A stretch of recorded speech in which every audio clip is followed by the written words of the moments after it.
마라나타. 예, 특성에 감사드립니다. 아, 우리 젊은 신혼부부 상큼함이 묻어나는 것 같습니다.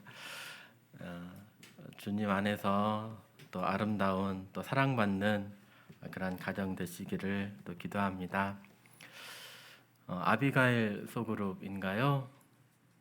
이름을 찾아보니까 이름의 뜻이 하나님의 기쁨이 되다 맞습니까? 예, 정말 아름다운 이름인 것 같습니다.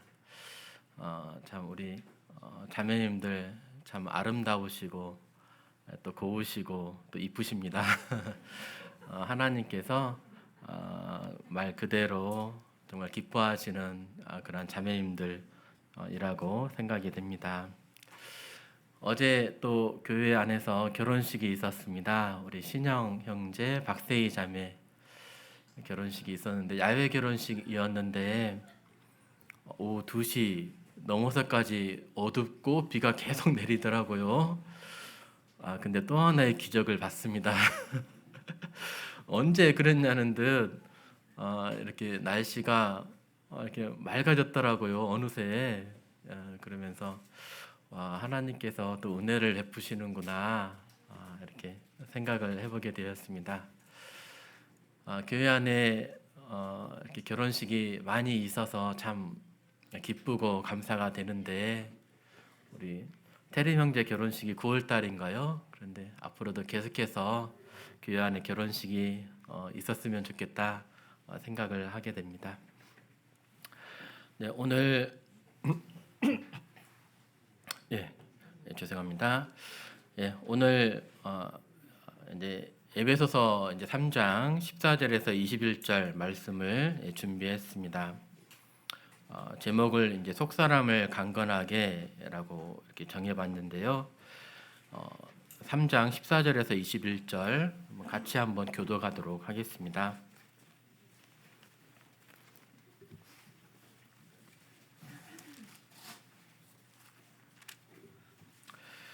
제가 14절, 성도님들께서 15절 이렇게 해서 21절까지 읽도록 하겠습니다.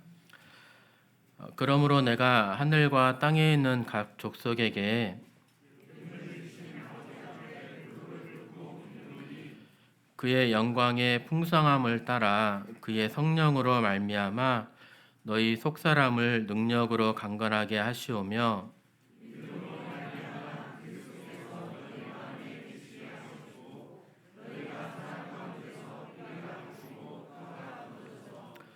능히 모든 성도와 함께 지식에 넘치는 그리스도의 사랑을 알고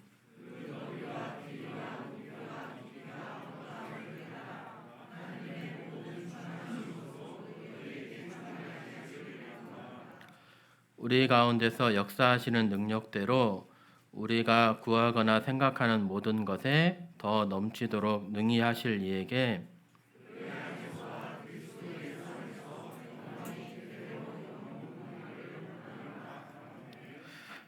네, 감사합니다. 14절에서 21절까지는 바울의 두 번째 기도가 나오고 있습니다. 1장에서도 기도가 한 번 있었거든요. 그때에는 뭔가 알기를 원하는 그러한 이제 기도였습니다. 하나님께서 우리에게 베푸신 그러한 은혜에 그 크신 복을 알기를 원하는 그러한 기도였고, 이 두 번째 기도는 뭔가 어떤 실천적인 삶을 살라는 그런 기도가 되겠습니다. 좀 문단을 나눠보면 14절, 15절은 기도한다는 내용이죠. 그리고 기도의 내용이 16, 17, 18, 19절 5절 나옵니다. 20절, 21절은 송영으로 기도를 이제 마침 기도입니다. 그래서 내용은 이제 5절이 되겠습니다. 5절을 살펴보면서 16, 17, 18, 19 4절이네요. 4절을 살펴보면 기도의 내용을 몇 가지로 이렇게 축약을 해볼 수 있습니다. 사도 바울이 무엇을 위해서 기도하고 있는지 이렇게 볼 수 있는데요. 혹시 성도님들 찾아보실 수 있을까요? 사실 이 말씀이 저도 이제 여러 번 읽어가지고 이게 그 말이구나 라고 이제 조금 보여지더라고요. 근데 처음에 막상 읽으면 이게 무엇을 위해서 기도하고 있는지 내용 파악하기가 이게 쉽지 않네 하는 생각이 듭니다. 먼저 내용을 한번 보시겠습니다. 14, 15절은 기도한다는 내용이고요. 16절 첫 번째로 기도한 내용이 무엇입니까? 그의 영광의 풍성함을 따라, 이 기도 내용이 아니겠죠? 그의 성령으로 말미암아 너희 속사람을 능력으로 강건하게, 여기가 이제 첫 번째 기도가 되겠습니다. 속사람을 능력으로 강건하게 하기를 이제 기도하신 거예요. 자, 두 번째 내용은 무엇입니까? 믿음으로 말미암아 그리스도께서 너희 마음에 계시게 하시옵고, 여기까지가 두 번째입니다. 첫 번째는 속사람의 강건을 위해서, 두 번째는 그리스도께서 우리 마음에 계시도록 기도한 것입니다. 자, 세 번째는요. 그러면 이제 거기서 너희가 사랑 가운데서 뿌리가 박히고 터가 굳어져서 이게 이제 중심 포인트가 아닌 거죠. 그래서 어땠다고요? 능히 모든 성도와 함께 지식에 넘치는 그리스도의 사랑을 알고, 그리스도의 사랑을 알기를 이렇게 기도한 것입니다. 그래서 첫 번째는 속사람의 강건, 두 번째는 그리스도께서 우리 마음에 계시게, 세 번째는 지식에 넘치는 그리스도의 사랑을 알도록 기도하신 거죠. 그 다음에 이제 마지막 기도가 나옵니다. 19절 그 너비와 길이와 높이가 깊이가 어떠함을 깨달아 하나님의 모든 충만하신 것으로 너희에게 충만하게 되기를 구하노라 라고 되어 있습니다. 이제 본문 파악이 이제 끝나셨죠? 네 번째는 하나님의 충만하심으로 우리를 충만하게 되기를 이렇게 기도한 것입니다. 여기까지만 하고 내려가고 싶어. 더 다 전하고 싶어. 다 전했네요. 네. 죄송합니다. 제가 이러면 안 되는데요. 말씀을 전한다는 것이 늘 부담스럽고 어렵고 그렇습니다.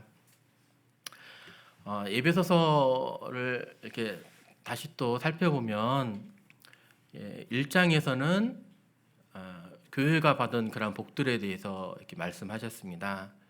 하늘에 속한 모든 신령한 복으로 우리에게 복을 주셨어요. 자, 2장에서는 어떠한 내용이었죠? 이러한 교회가 어떻게 형성이 되었는지를 말씀해 주십니다. 이제는 전에 멀리 있던 너희가 그리스도 예수 안에서 그의 피로 가까워졌느니라 라고 말씀하고 있는 것처럼, 우리가 어떻게 전에는 하나님과 전혀 상관없는, 하나님을 마음에 두기 싫어해서 멀리 떠나가서 하나님 없이 살아오던 자였는데, 이제는 주님의 은혜로 말미암아 우리가 구원받았어요. 구원받을 뿐만이 아니고 하나님의 자녀가 되었어요. 근데 자녀면 그냥 자녀가 아니죠. 자녀이면 또 뭡니까? 상속자예요. 그래서 하늘에 속한 모든 복들을 받을 수 있는, 주님과 예수님과 함께 하늘나라의 유업을 물려받는 그런 상속자가 되었다라고 이렇게 말씀하고 있는 거죠. 1장에서는 교회의 복들, 2장은 어떻게 우리가 교회가 되었는지, 3장은 기도가 나옵니다. 3장을 보니까 3장 1절에서 13절은 지난번에 이렇게 살펴봤었죠. 기억하십니까? 모든 성도 중에 지극히 작은 자에게 작은 자보다 더 작은 자라고 자신 사도 바울을 이렇게 소개를 했었어요. 모든 성도 중에 지극히 작은 자보다 더 작은 자, 가장 작은 자를 강조해서 이렇게 표현하고 있습니다.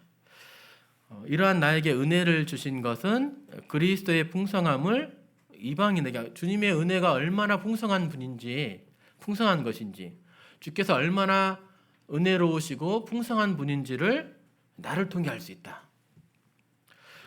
이를 통해서 하나님의 각종 지혜를 하늘에 있는 권세자들에게 드러내었다라고 말하면서 자신에게 베풀어 주신 그 은혜의 직분, 이 복음 전하는 그 직분에 대해서 얘기를 했었습니다. 내용의 흐름상 약간 좀 안 맞아요. 자, 1장은 교회의 복들, 2장은 우리가 어떻게 교회가 되었는지. 근데 갑자기 사도 바울이 받은 직분을 얘기를 합니다. 말씀을 하다 보니까 약간 이 주제에서 약간 좀 벗어나게 곁길로 새가지고 자신의 그 직분에 관련된 그 얘기를 이렇게 한 것입니다. 그러면 14절부터는 이 주제로 이제 다시 돌아와서 이제 이렇게 받은 복에 대해서 우리가 이러한 자들인데 어떠한 자들로 우리가 살아가는 것이 마땅하냐 하면서 받은 신분에, 받은 은혜에 맞게 살아갈 수 있도록 이렇게 기도한 내용입니다. 내용 이해가 되시죠? 그래서 14절에서는 이러므로라고 나옵니다. 시작하고 있습니다. 그래서 이러므로라고 하는 것은 보통은 이러므로 하면은 앞에 내용을 봤잖아요. 내가 사도 바울이 이러한 직분을 받았다 이래서라기보다는 또 1절에 보면은 또 이러므로가 나오거든요. 그래서 이러므로 해서 갑자기 이제 사도 바울의 직분에 대한 얘기를 했는데 14절에서 또 이러므로가 나옵니다. 그래서 내용을 보니까 이러므로 해서 그 내용의 흐름을 이야기하려고 하다가 약간 곁길로 서서 사도 바울의 직분에 대해서 얘기를 하고 14절에서는 다시 이러므로 해서 2장의 내용들을 이어서 받는다. 이렇게 내용을 정리를 해볼 수가 있겠습니다. 그래서 우리가 그렇게 은혜를 받은 자, 한 몸이 된 자, 새 사람을 입은 자가 되었는데 14절에서 그래서 이러므로 우리가 어떻게 살아가야 될지 이렇게 기도를 하고 있습니다. 이러므로 내가 하늘과 땅에 있는 각 족속에게 이름을 주신 아버지 앞에 무릎을 꿇고 비노니 입니다. 자, 이름을 주신, 그냥 기도를 하면 되는데 이름을 주신 하나님 앞에 이렇게 기도한대요. 자, 이름을 주셨다는 표현은 어떠한 의미가 있습니까? 낮은 자가 높은 자의 이름을 줍니까? 아니면 높은 자가 낮은 자에게 이름을 줍니까? 그렇죠. 우리 부모님이, 할아버님이 우리에게 이름을 주잖아요. 아담이 자신에게 자신에게 맡겨진, 자신이 다스려야 될 그러한 생물들에 대해서, 동물들에 대해서 이름을 주잖아요. 이름을 주셨다는 그러한 표현은 어떠한 권위를 이렇게 나타내고 있습니다. 근데 말씀을 보니까 하나님이 이런 족속에게 이름을 주셨는데요. 각 족속에게 하나님이 권위자라는, 주권자라는 얘기시죠. 근데 각종 정사와 권세와 천사들도 이렇게 창조하시면서 이 천사들에게도 이름을 주셨습니다. 그렇습니까? 성경에 보면 천사들의 이름이 또 나와 있어요. 가브리엘, 미가엘 천사들의 이름이 나와 있습니다. 그리고 또 보니까 하나님께서는 모든 별들도 각각 그 이름을 불러내신다고 말씀하십니다. 별들에게도 이름이 있어요. 네. 너희는 하늘을 바라보아라. 누가 이 모든 별들을 만들었느냐? 여호와께서 별무리를 하나하나 그 이름을 불러 이끌어내신다. 그 수가 얼마나 되신지 다 헤아리고 계신다. 또 시편에서는 그가 별들의 수요를 세시고 그것들을 다 이름대로 부르시는도다. 별들의 수가 얼마나 되는지 다 알고 계시고 그 각각의 별들의 이름을 또 주신 하나님이십니다. 별들이 얼마나 많을까요? 예, 과학자들이 이 별들이 얼마나 많은지 대략 짐작만 할 뿐이에요. 아직도 우주의 크기를 지금 제대로 파악하지 못하고 있습니다. 대략 추정하기를 은하 하나는 1000억 개의 별을 가지고 있다. 그런데 이 우주에는 그러면 은하가 몇 개가 있냐? 또 1000억 개의 은하가 있다. 그러면 1000억 개 곱하기 1000억 개면 그때부터는 이제 계산이 안 되죠. 네. 근데 하나님은 그 별들의 수열을 다 세고 계시고 이름을 부르고 계신다는 것입니다. 단순히 이름만 부르고 계시냐? 이름만 지어주셨냐? 모든 족속들에게 이름을 주시고 그 사정을 다 아시고 그들의 앉고 일어섬을 아시고 심지어 머리카락이 몇 개인지도 다 알고 계시는 그런 하나님이신 거죠. 이 이름 속에는 또 보니까 하나님의 능력이 또 있음을 또 우리는 살펴볼 수 있습니다. 하나님이 어떤 주권자이시고 또 모든 만물들에게 이름을 주시는 그런 능력의 하나님이시고 그만큼 또 안다는 것이니까 그런 의미를 지니고 있습니다. 그리고 또 하나는 관계적인 측면을 살펴볼 수 있어요. 우리는 지나가면서 많은 것들을 이렇게 지나칩니다. 예. 그런데 특별히 내가 지나가다가 어떤 꽃을 보게 되었을 때 이 꽃이 너무 아름다운 거죠.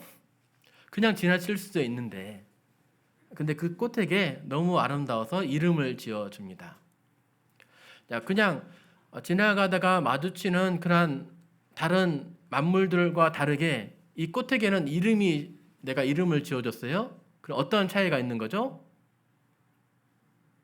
어떤 관계적인 측면에서의 차이가 있는 것입니다. 내가 이 꽃을 안다는 것이고 관계가 맺어졌다는 것이고 친밀함을 이렇게 표현을 해주는 것이 되겠죠. 이름을 주셨다라고 하는 것은 이렇게 그런 관계 안에서 또 하나님의 능력을 바라보면서 또 하나님의 주권 아래에서 기도한다는 그러한 말이 되겠습니다. 이렇게 이러한 하나님께 기도를 합니다. 무엇을 위해 기도할 수 있을까요? 사도 바울은 처음에 이러한 하나님께 나아가서 아버지 되신 그러한 하나님께 나아가서 기도를 하는 것입니다.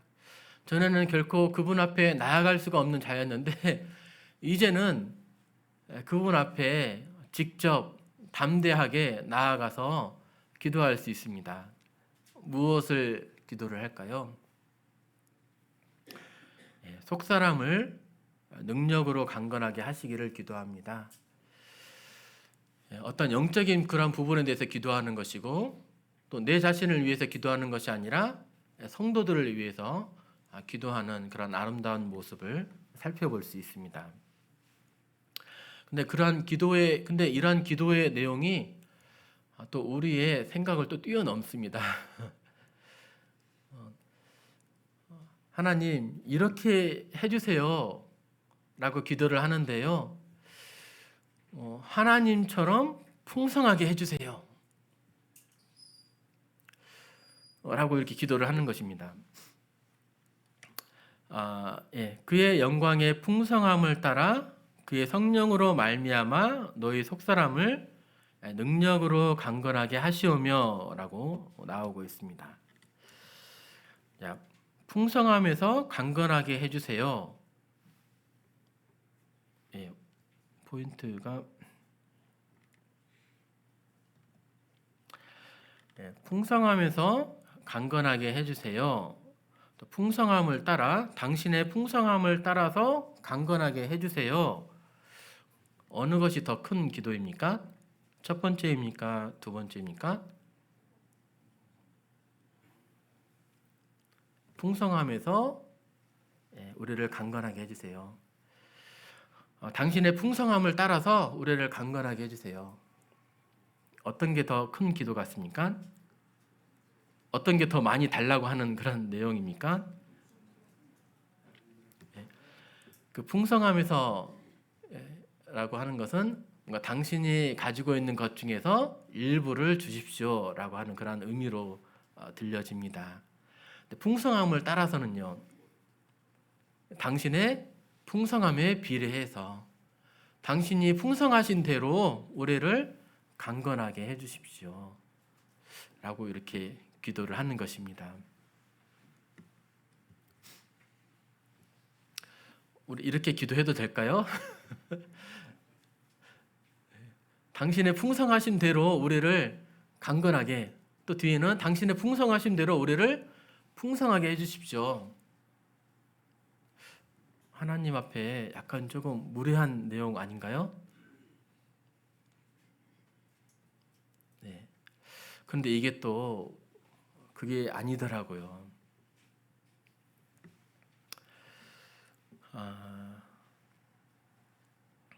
네. 우리가 하나님을 제대로 알게 된다면, 하나님께서 우리를 얼마나 사랑하신지를 알게 된다면, 네. 하나님은 사실 모든 것을 우리에게 주시는 그러한 분이세요. 예. 아들과 함께 이 모든 것을 우리에게 내어주시지 아니하겠느냐. 예.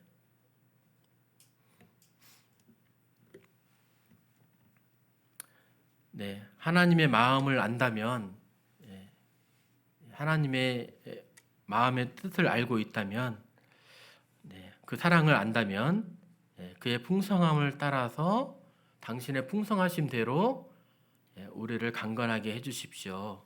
이렇게 기도하는 것이 맞습니다. 또 우리는 이미 주님과 어떠한 자들입니까? 별개의 자들입니까? 아니면 주님과 우리는 연합한 자들입니까? 연합한 자예요. 그러면 우리의 속사람이 강건해야 돼요. 얼마만큼 강건해야 됩니까? 제대로 연합되어 있다면 주님처럼 강건해야 됩니다. 네, 여기서부터 조금 조금 이제 뭔가 내 지식의 수준을 좀 벗어난 거죠. 네. 이제 풍성함에 대해서 이렇게 또 나와 있는데요. 이미 이 풍성함을 살펴보니까 하나님께서 우리에게 어떻게 은혜를 베풀어 주셨는지 살펴볼 수 있습니다. 에베소서 1장 7절 읽어보겠습니다. 우리는 그리스도 안에서 그의 은혜의 풍성함을 따라 그의 피로 말미암아 속량 곧 죄사함을 받았느니라. 그의 은혜의 풍성함을 따라 결코 죄 용서함을 받을 수 없었던, 결코 하나님 앞에 나아갈 수 없었던 그러한 자들이 죄 용서함을 받았습니다. 은혜의 풍성함을 우리는 누리는 자들입니다. 두 번째, 에베소서 1장 18절 읽어보겠습니다. 시작.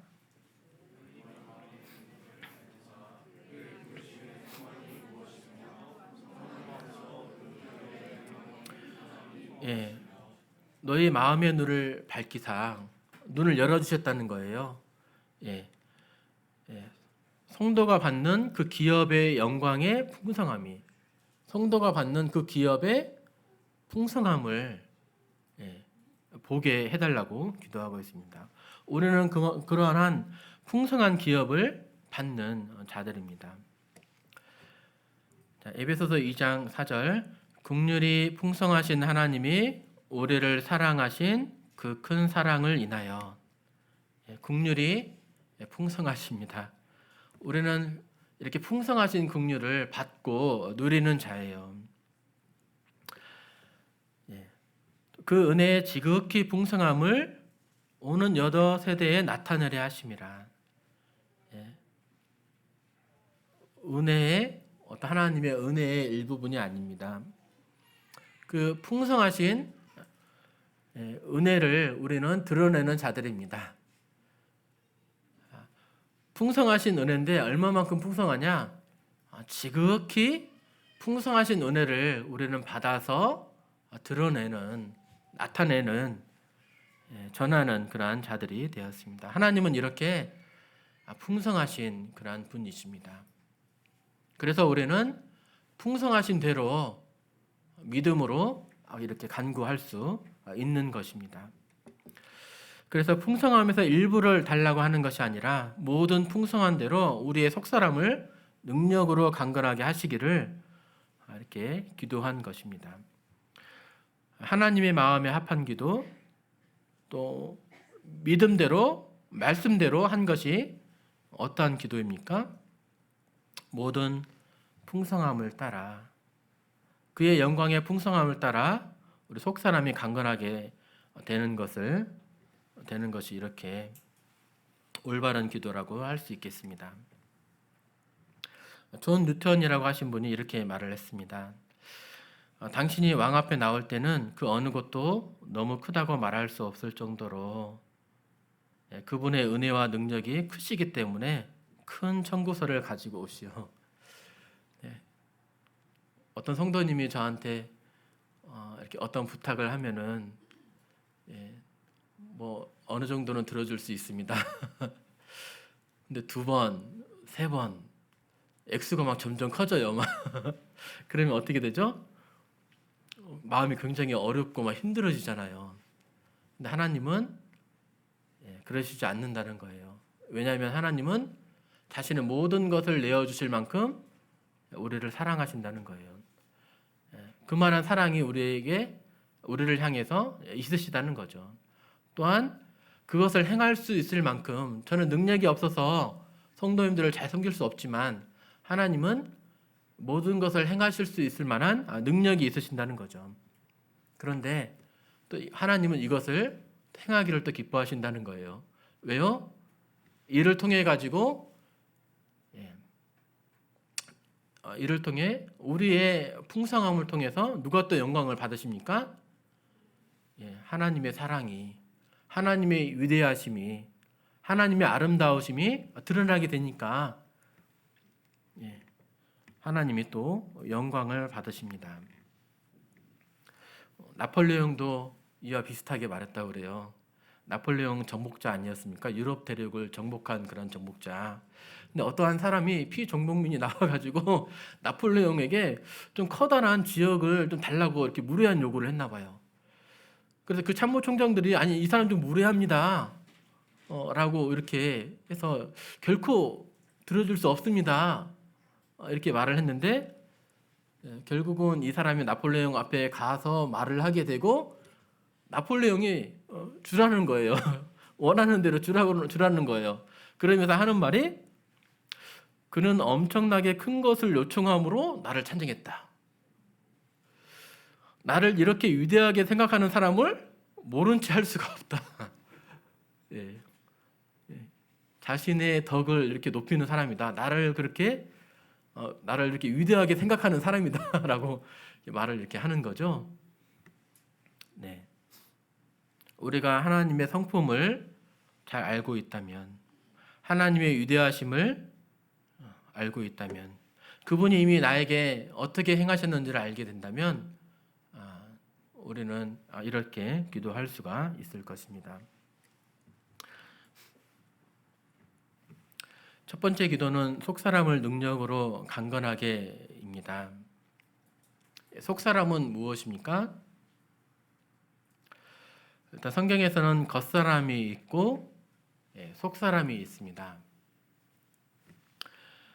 고린도후서 4장 16절 보면 그러므로 우리가 낙심하지 아니하노니 우리의 겉사람은 낡아지나 우리의 속사람은 날로 새로워지도다. 속사람은 무엇입니까? 그러면 반대되는 겉사람은 무엇입니까? 겉사람은 시간이 지날수록 낡아진대요. 속사람은 낡아지지 않고 날로 새로워진대요. 겉사람은 결국 우리의 몸을 가리키죠. 우리의 육체가 낡아집니다. 속사람은요, 영혼을 가리킵니다. 우리의 영이 날로 새로워집니다.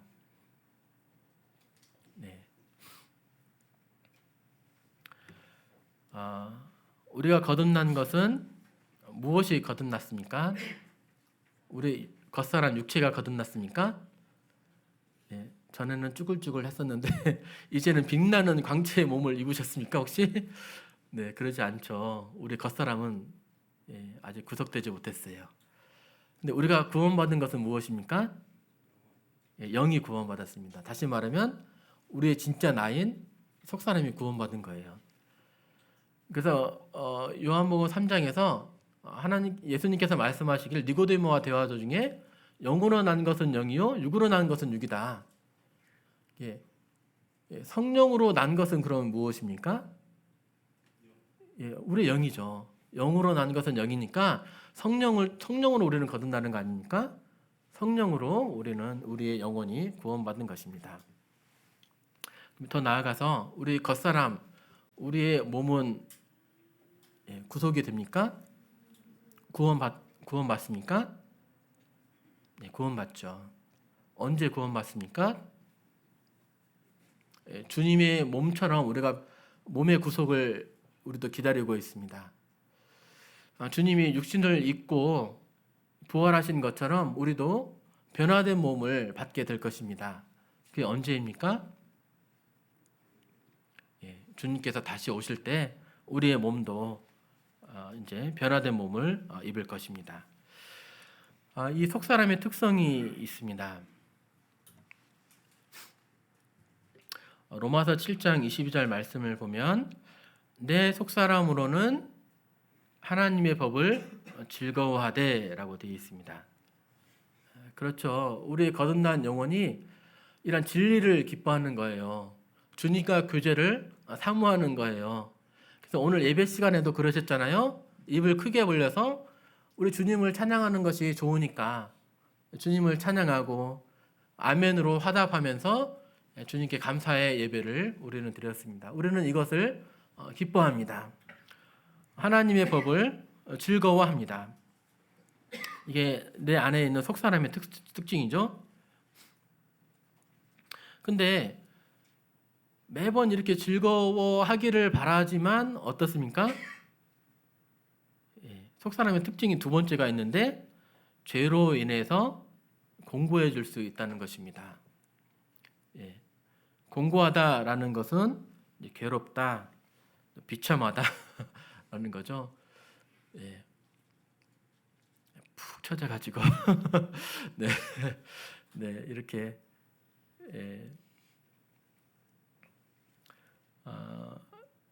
괴로워하고 비참한 그런 상태로 될 수 있습니다. 죄의 법 아래로 여기 보면 이제 로마서 7장 22절 23절을 보면 내 속사람으로는 하나님의 법을 즐거워하되 내 지체 속에서 다른 한 법이 내 마음의 법과 싸워 내 지체 속에 있는 죄의 법으로 나를 사로잡는 것을 보는도다. 오호라 나는 공고한 사람이로다. 뭔가 속사람이 이렇게 늘 기뻐하고 있는데 죄의 어떤 유혹이 있어서 죄로 인해서 내가 넘어지게 되면 어때집니까? 나는 공고한 사람이로다. 이렇게 또 고백을 하는 거죠. 죄로 인해서 이 속사람이 또 곤고해질 수 있다는 것입니다. 그런데 사도 바울은 무엇을 위해서 기도했습니까? 너희 속사람을 능력으로 강건하게 하기를 해주시기를 기도한 거예요. 죄로 인해서 공고해지고 비참해지고 푹 이제 어깨가 푹 이제 처지고 깔아앉는 것처럼 이렇게 연약한 그런 속사람일 수 있는데 그것이 아니라 우리는 강건해지기를 사도 바울이 기도한 것입니다. 그의 풍성함을 따라서 우리가 강건해질 수 있기를. 그렇다면 강건해진다는 의미는 무엇을 의미합니까? 속사람이 강건하대요. 이것은 무엇을 의미하는 것입니까? 죄로 인하면은 넘어지는 연약합니다. 강건하면요, 네, 이제 죄를 이길 수 있다는 거죠. 죄로 넘어지지 않는다는 거죠. 하나님의 말씀에 붙들려 가지고 승리하는 그런 삶을 살아갈 수 있다는 거죠. 얼마만큼요? 그의 영광의 풍성함을 따라서 우리가 강건해지기를 이렇게 기도를 한 것입니다. 그런데 그의 영광의 풍성함을 따라 그의 성령으로 말미암아 너희 속사람을 능력으로 강건하게 하시오며, 성령으로 우리가 강건하게 된대요. 다른 것이 아니라 성령으로 말미암아 우리 속사람이 죄를 이길 수 있대요. 성령으로 우리가 죄를 이기는 삶을 살아갈 수가 있다는 것입니다. 갈라디아서 5장 16절 17절입니다. 내가 이르노니 너희는 성령을 따라 행하라. 그리하면 육체의 욕심을 이루지 아니하리라. 육체의 소욕은 성령을 거스리고 성령은 육체를 거스리나니 이 둘이 서로 대적함으로 너희가 원하는 것을 하지 못하게 하려 함이니라. 내 속사람이 성령에 이끌려서 성령에 순종해서 막 이렇게 살아가길 원해요. 그럴 때 우리는 막 기쁨을 누릴 수 있어요. 그런데 나를 또 이끄는 유혹이 있어요. 죄의 유혹이 있어요. 마음으로는 그렇게 하고 싶은데 내 행동을 보니까 죄를 따라서 살고 있는 거예요.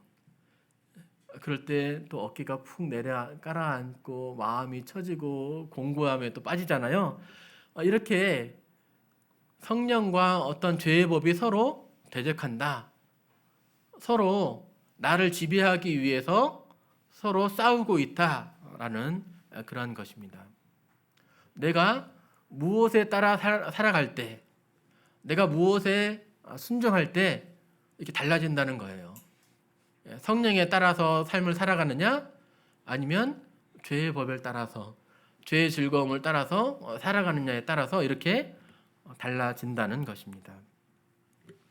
다시 말하면 속사람이 강건하게 되는 것은 죄를 이기는 것인데 어떻게 강건하게 될 수 있습니까? 내가 무엇을 따라서 행할 때요? 성령을 따라서 행할 때, 내 안에 계신 성령을 따라 행할 때, 따라 행한다는 말은 순종한다는 것입니다. 성령에 순종할 때, 또 다시 말하면 성령이 온 내 마음을 지배하게 될 때 우리는 죄를 이길 수 있습니다. 이렇게 사도 바울은 기도를 했는데요. 우리가 이렇게 속사람의 강건함을 얼마나 우리는 바라고 또 노력하고 또 애쓰고 있습니까? 속사람을 위해서 투자한 것이 많습니까? 아니면 겉사람을 위해서 투자한 것이 많습니까? 속사람이 강건해지기를 사도 바울은 첫 번째로 기도하셨는데 우리는 이 속사람이 강건하기를 위해서 얼마만큼 노력하고 계십니까? 쌍꺼풀 수술하는 만큼 속사람을 위해서 아침에 일어나자마자 이렇게 세수하고 머리 감고 뭐 이렇게 로션도 좀 바르고 머리에 기름도 좀 바르고 또 좋은 옷도 입고 하는 것만큼 속사람을 위해서 그렇게 하시죠? 제가 가만히 생각해 보니까요. 저는 별로 겉사람에 대해서 별로 신경 안 쓰는 줄 알았어요. 근데 굉장히 겉사람을 위해서 신경 많이 쓰고 있더라고요. 뭐 운동화도 그렇고 축구하려면 또 이렇게 나이키 신발 정도는 신어줘야지 하면서 그렇고 또 이제 뭐 머리도 막 한 달, 두 달 한 번씩은 뭐 깎아줘야지. 좀 이게 뭐 점이 좀 있네. 점을 좀 빼야 되겠네. 막 하면서 뭐 양말 빵꾸난데 하면서 이제 양말도 막 엄청 사고. 근데 속 사람의 강건함을 위해서 내가 투자한 건 뭐지? 속 사람의 강건함을 위해서 성도님들을 어떻게 노력하고 계십니까? 얼마만큼 힘쓰고 계십니까? 그렇더라고요. 말씀과 기도에 또 성도님들과의 교제에 어떤 영적인 것을 우선시하면서 이렇게 우리는 더 힘써야 할 것입니다. 그리고 우리는 죄와 싸우고 있습니까? 아니면 싸우는 것을 포기했습니까? 오라 나는 공고한 사람이다. 나는 안 돼. 내가 뭐 그렇지 뭐. 그래서 하나님이 나 구원해 주셨잖아. 포기하셨습니까? 예. 이 말씀의 의미는 포기해도 된다는 것입니까? 아니면 안 된다는 것입니까? 예. 주님이 내 안에 계신다면은 이 죄를 주님이 용납하실 수가 없어요. 우리는 죄와 끊임없이 싸워야 됩니다. 주님이 우리의 어떤 죄악된 행동을 그냥 용납하실까요? 아니면 여기에 대해서 문제를 제기하시고 또 고치시기를 원하실까요? 주님은 결코 죄를 용납하시는 분이 아니십니다. 주님의 성전 정결 모습을 통해서도 볼 수 있는데요. 주님께서 공생의 사역을 처음 시작하실 때에 요한복음 2장에서 성전 정결을 하십니다. 그런데 또 이제 한 3년쯤 지나가지고 이제 주님께서 마지막 일주일 이제 일요일에 이제 감단산에 입성하시고 5월요일에 다시 성전에 가서 보니까 공생의 초반에 했던 그런 모습들이 여전히 있는 거예요. 비둘기 팔고 소, 양 팔고 환전하는 그런 장사치들이 성전에 있는 거예요. 아, 얘네들은 이렇게 사는가 보다 하고 그냥 놔두셨을까요? 아니요. 또 뒤집어 엎으세요. 또 내쫓으세요. 우리 안에 어떤 죄들을 하나님 용납하시는 그런 분이 아니십니다. 내 아버지의 집으로 장사하는 집을 만들지 말라. 기도하는 집이다 라고 하시면서 내쫓으십니다. 근데 이게 또 단순하지가 않아요. 죄와의 싸움은 정말 단순하지 않습니다. 그냥 죄 조금 지어도 되는 것이 아닙니다. 이 죄가 내 신앙을 무너뜨리느냐, 다시 말하면 나를 죽이느냐, 아니면 내가 죄를 죽이느냐, 죄가 나를 죽이든지 아니면 내가 죄를 죽이든지 목숨을 건 싸움이에요. 서로 처절하게 싸우고 있습니다. 왜 그런지 말씀을 통해 살펴볼까요? 로마서 8장 13절 보면 너희가 육신대로 살면 반드시 죽을 것이로되. 우리는 죄를 따라 살게 되면 어떻게 된다고 나와 있습니까?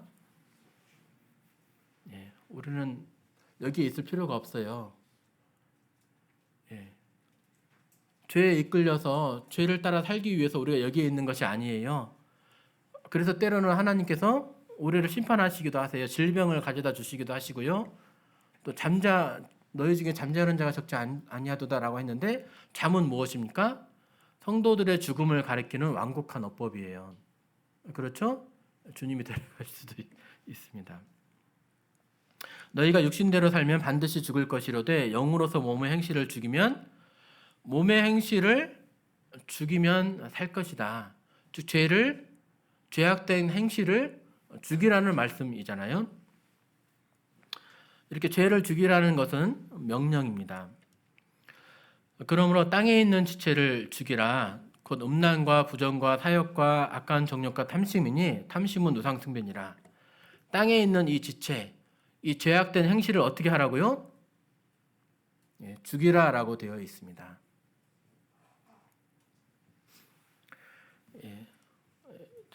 제가 지난번에도 이렇게 디모데전서 드린 말씀을 드린 것인데요.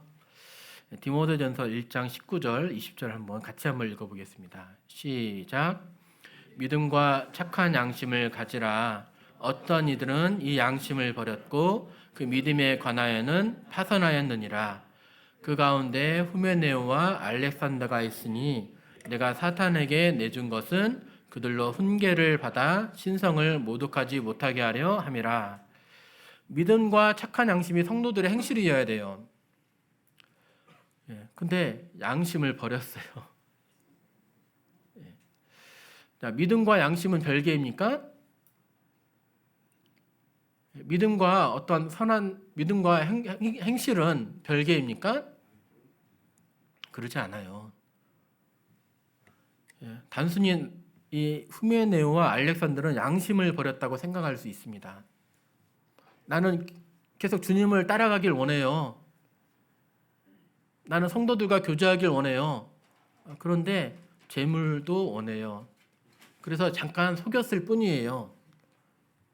그리고 저는 못 참아요.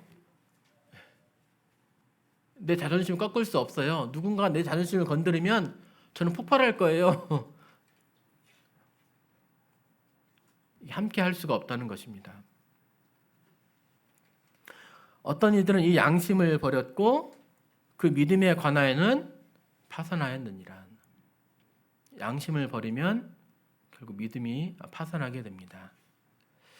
내가 죄악된 행실을 죽이지 못하면 그 죄가 내 믿음을 무너뜨릴 것이고 나를 죽음에 이르게 될 것입니다. 유명한 청교도 사람이죠. 존 오웬은 이렇게 말을 했습니다. 죄를 죽이라. 그렇지 않으면 죄가 너를 죽일 것이다. 우리는 이러한 어떠한 영적인 이러한 싸움에 이렇게 살고 있습니다. 내 안에 어떤 정결을 사모하면서 주님께서 나를 온전히 지배하시기를, 주님으로 내가 가득 채워지기를. 그 전에 그러려면 어떻게 해야 됩니까? 죄가 남아 있으면 안 되잖아요. 주님은 죄와 함께 있을 수가 없어요. 그래서 성령으로 내 속사람이 강건하게 되기를, 그의 풍성하심을 따라 성령으로 내 속사람이 강건하게 되기를 기도하는 것입니다. 두 번째 기도가 나오는데요. 이게 이렇게 바로 또 연결이 되어집니다. 그래서 그리스도께서 너희 마음에 계시게 하시옵고. 내가 죄가 있는데 주님께서 우리의 마음에 계실 수가 있을까요? 나를 휘어잡을 수가 있을까요? 편안하게 나를 사용하실 수가 있을까요? 아니면 가만히 나를 지배하실 수가 없고 있는 듯 없는 듯 지내실까요? 이 부분에 대해서는 다음에 또 말씀을 드리도록 하겠습니다. 이상 말씀을 마치도록 하겠습니다.